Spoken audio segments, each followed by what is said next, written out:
Hello again, and welcome to another episode of Human Rights Magazine. In this episode, Emma Beilouny explores the impact of the economic sanctions placed on Syria in June 2020, in particular the impact on women and girls. These sanctions are meant to punish the regime for its actions during the civil war, which began just over 10 years ago, but they are having a devastating effect on the Syrian people. In an effort to hold Syria's government accountable for its crimes against civilians, the US imposed strong economic sanctions on the country in 2019. Yet, those most affected are not the political leaders and the elite of the country, but those who were already vulnerable. To understand the way that the sanctions have been impacting women, I interviewed 3 women's rights activists. I first spoke with Lina Abirafeh, who is the executive director of the Arab Institute for Women at the American University of Beirut. She has been working extensively on gender-based violence prevention, both in development and humanitarian context for over 20 years. She started out by explaining what the sanctions mean for women. Well, what happens with sanctions, it's a reprimand, it's a tap on the hand. It is part of the global policy toolkit to discipline other countries. It is, like being grounded. It's a very similar kind of approach. But is that really the best way to understand, to learn, to instigate change? Not necessarily, because what happens is it impacts the most vulnerable of the population, is the poorest who suffer the most when sanctions are in place. Economic sanctions are a major weapon. And the people who are already poor, vulnerable, marginalized, women and girls, anyone from minority communities, refugees and the internally displaced, whoever happens to be in the country within the borders that is already treated as less than, will suffer, will feel the impact of this, and will bear the brunt of this in a way that is much more serious. So when it comes to women, I think that's really the question, and that's really my concern. I then spoke with Noah Al-Kamsha. She's a governance and development advisor at Vital Voices, a Washington, D.C.-based NGO working on women's empowerment. There's a historical context behind sanctions on Syria since 1979. And then it was renewed after 9/11. And then once again, it was renewed during the Iraq War. The very major sanctions that was recently imposed, I think that was 2 years ago, was the Caesar sanctions, just considered to be the most brutal sanctions on civilians particularly. But previously, all of the sanctions, they weren't as effective on the government or the regime per se, as much as it was necessarily harming businesses, local and small businesses inside the country. But basically what the recent sanctions have been doing, they supposedly target the Syrian government personnel, like freezing the Syrian central bank's assets and targeting repressive apparatus of the regime, as well as targeting certain sectors of those who are doing a lot of big businesses with the Assad family particularly. When the Caesar sanctions were imposed, there was a list by the U.S. Treasury that was, published on who they are targeting particularly, and they were all individuals who are making profits, off of the black market in Syria due to the previous sanctions, B, those who are affiliated with the Assad regime and the families, and basically trying to dry up revenue sources that could exert powerful pressure on the regime and do serious harm. The way they are implemented is by tightening the economic grip on the country, forbidding all Syrian, receiving all goods and services that could benefit the country. Syria in itself is a resourceful country. There's a lot of natural human resources that could basically contribute to the overall economy. But with the way the country is divided right now into 4 or 5 different territories, it has been very hard to collectively use the resources for the sake of the citizens. Are these sanctions effective? No, they're not. Unfortunately, there is a slight damage that was done on those personnel, but it's very, very minimum. Most of these persons, they have bank accounts throughout the globe, different names, different forms, different shapes. For example, sanctioning Mohammed Hamsha's sister who's living in Dubai or in Qatar, who, they're not going to be affected by those sanctions. They have their money with them. But unfortunately, the economic crises are affecting citizens on a daily basis in every meaning of the word. There's no access to basic needs, no access to food. We are headed, if not already hit, famine that is going to be worse than what is happening in Yemen right now. But it's not necessarily affecting the regime particularly, or the personnel that were sanctioned previously. It had a worse impact on Syrian citizens inside the country, living inside Damascus right now. I wouldn't say that sanctions have been effective at all. What happens is when people lose lives, livelihoods, stability, social safety nets, anything on which they anchor, any times of insecurity or crisis or disaster or whatever it is, I've seen it in now 25 different humanitarian emergencies. Unfortunately, women and girls bear the brunt because violence against women increases. Now, intimate partner violence is the most common, it's the best hidden, it's the most likely, and that's true globally. And we see that everywhere. We see that in a time of crisis, like even here in the US after Hurricane Katrina, for instance, a time of massive insecurity and displacement, and people lost their homes and livelihoods and whatever. Intimate partner violence increased. So will we see an increase in sexual violence? Absolutely. Trafficking and forced prostitution, for sure. Transactional sex, definitely. Intimate partner violence in the immediate term and in the long term. And then also for girls specifically, being taken out of school and denied opportunities, different forms of economic violence, for instance, that women will face, being restricted in terms of access to money, even money they make, even money they have a right to make, or being forced into making money in ways that are dangerous and risky and put themselves in the face of very serious harm. So girls married much younger, sometimes sold off. These are all things that we see over and over in every single country, and we'll see it again now. In every country where sanctions are put in place, it punishes the people who are already victims, if you will. For me, that is a measure of least resort. And it is a measure that, from a humanitarian perspective, ends up being quite irresponsible. I keep saying for women and girls, the emergency is just beginning, even when we think that we are done and we can look away. Because the long-term impacts on their health and well-being, on their access to economic opportunities, on their participation in any kind of public or political life, on their mobility, on their freedom, on their choice, on their voice, and on violence against women, which is the most deleterious impact, are huge and continue for years, even after sanctions are lifted. We are talking about a protracted crisis that has lasted far too long. How long have we been dealing with the Syria crisis? And do we see any end in sight? We certainly don't. We're talking about a mass movement of population. We are talking about extremely vulnerable people. We're talking about a world that has, for the most part, shrugged their shoulders and looked away. We have too many other crises to manage. And now in the throes of the COVID pandemic as well, and we're not even in the post-COVID era still, the idea that this continues and is compounded and we are not paying enough attention to what is going on, absolutely. We've forgotten how much women are already suffering. And with implementation of sanctions, that is going to get much, much worse. It will take a generation for that population to recover, to regain any sense of normalcy. I then spoke with Maria El Abde. She is the executive director of Women Now for Development, an NGO based in Paris. She talked about the financial consequences of the sanctions on the humanitarian sector and on organizations like hers.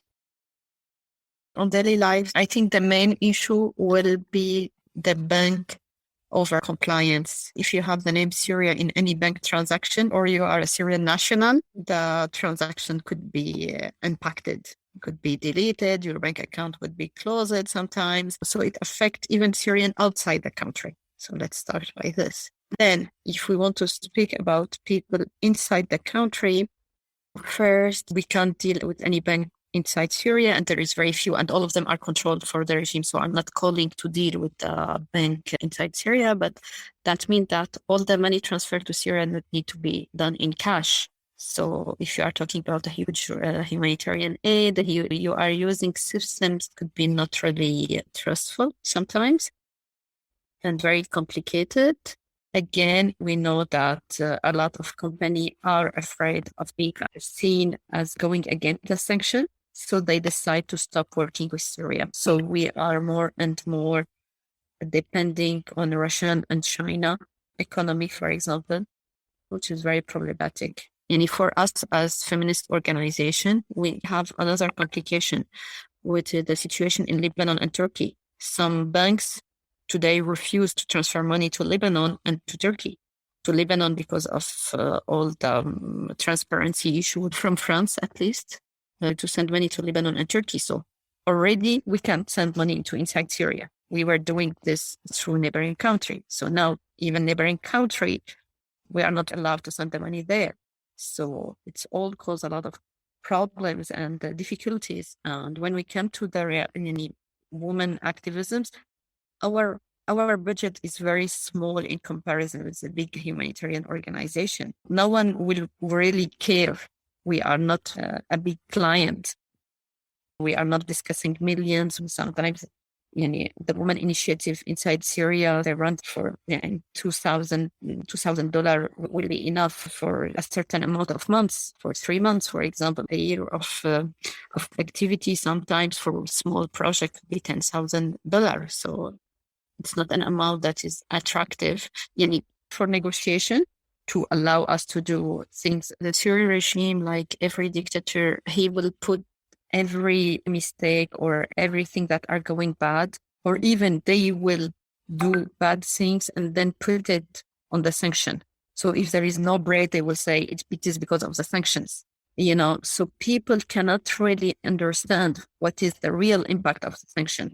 It's difficult for me to say what is real sanction, what is over compliance from company and bank, and what is the regime using the sanction to convince people about how bad the sanctions are, or to put this mistake on the sanction. Indeed, the issue for women goes beyond the sanctions in themselves, and it lies into the social, economic, and political context of Syria.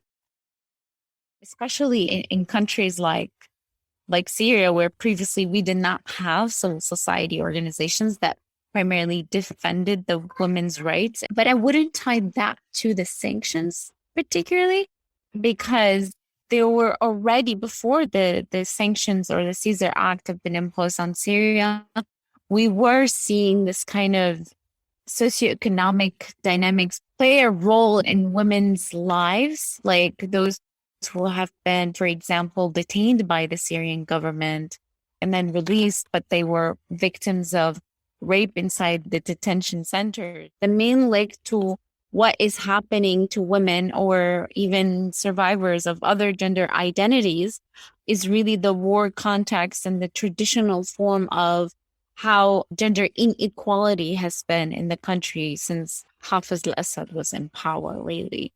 For me, as someone who's been working on Syria, knowing that each of the territories' context, I don't think, as much as I hate sanctions, I don't think shedding the lights should be particularly on the sanctions as much as the black market and how the regime has been taking advantage of the sanctions to their own sake and profit. They turned Syria into a narcotic state for the past, we've started to hear about it like 3 or 4 years ago, but I think it was way before when the uprising has started. I don't believe that the sanctions have been effective enough. They have tightened a little bit the grip on the regime, but the regime is still functioning. They're doing whatever they want. They're still detaining people. There's still no release of prisoners. In those kinds of contexts where even on a good day, even when things are stable, there are hardly any systems and services and support. There isn't enough legislation to protect women. And even if there is, it's incomplete, it's unapplied, it's ignored. People don't much care about those kinds of things. They dismiss them very easily, especially when it comes to something, for instance, like intimate partner violence, that people view as within the purview of the family and it's private. And even when there are laws in place, they fail to adequately protect women. And then when they do, they often make things worse. So the risks end up being greater than the benefits for women and girls. So that's part of it. The other part is a lack of adequate places to report. And even if you can report, if there's no benefit to you in reporting, if you're not going to be protected, if you're not going to have access to services, if you're not going to have healthcare and psychosocial support, security, and access to justice, which is always the weakest link. What is the point of reporting if you're not going to have some kind of support, protection, a safe house, a shelter? And people tend to not want those things or not use those things, even when they do exist. They can't access them. There's a lot of shame and blame around that. There's cultural stigma. Women risk being further ostracized. They risk losing their children if they try and seek support or get protection or find a shelter. So there's a lot at stake. So very often in such situations, women are just forced to endure the violence and tolerate it. And even when they know that it is a crime, they have no choice because the costs of it far outweigh any perceived benefits of leaving or seeking shelter and safety or protecting themselves. So we really put them in a situation where they are well and truly stuck. So NGOs that are working in communities, local women's organizations, all of these that are usually the first point of entry are the first to be cut. Things like community health programs, all that stuff is cut. Anything that is on the so-called softer side tends to generally be cut when countries are dealing with the economic impact of sanctions. They're basically reducing their lives and their existence to what is necessary. And those things are never deemed to be necessary, even if they are life-saving, even if they are critical, they are not viewed as important. And so those are the first to be cut and the last to be revived, which is dangerous because all of these local organizations are the ones set up by women, many of whom were galvanized into action because they're survivors themselves. That tends to be one entry point into doing this work. So these community groups, these grassroots groups, women's groups, frontline feminist groups, they're the ones who are working miracles on scraps. They already are underfunded and under-resourced and are staffed with hardly any at all. So you can imagine then when any source of funding that's already scant is cut and they have to shut down completely, they're a lifeline for women in their community. And there's absolutely nowhere to go. And these organizations take a very long time to come back. And even the bigger NGOs, even international NGOs, others, the working environment becomes that much harder and much more restricted.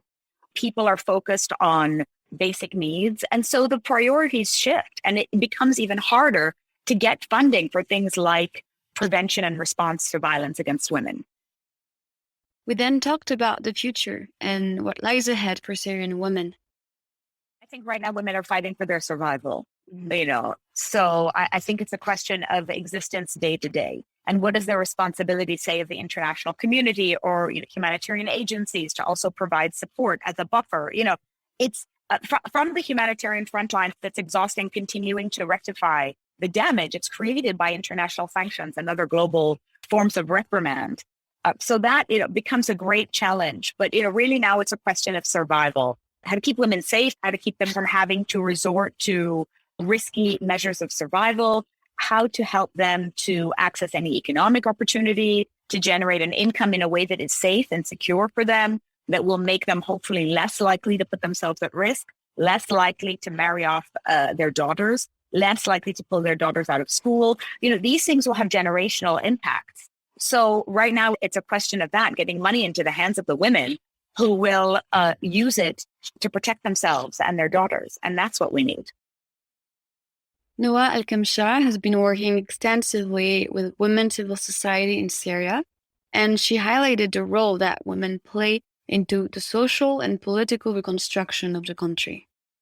Because eventually, right now, the country is divided, and it may be divided for a very long time to come. However, what Syrian civil society try to do is to prepare for the future, to keep that collective vision and dialogue ongoing. There is a huge rise of Syrian civil society post 2011. They constantly mobilize collective actions and they try to, identify how communications tools could support their movements in general. So women organizations particularly, they take initiatives and they do a lot of consultations with different various civil society actors outside of Syria or inside of Syria even, to constantly keep that in-depth dialogue between such groups. It makes me very pleasantly surprised that it is an initiative that is constantly led by women's organizations or feminist organizations in the country.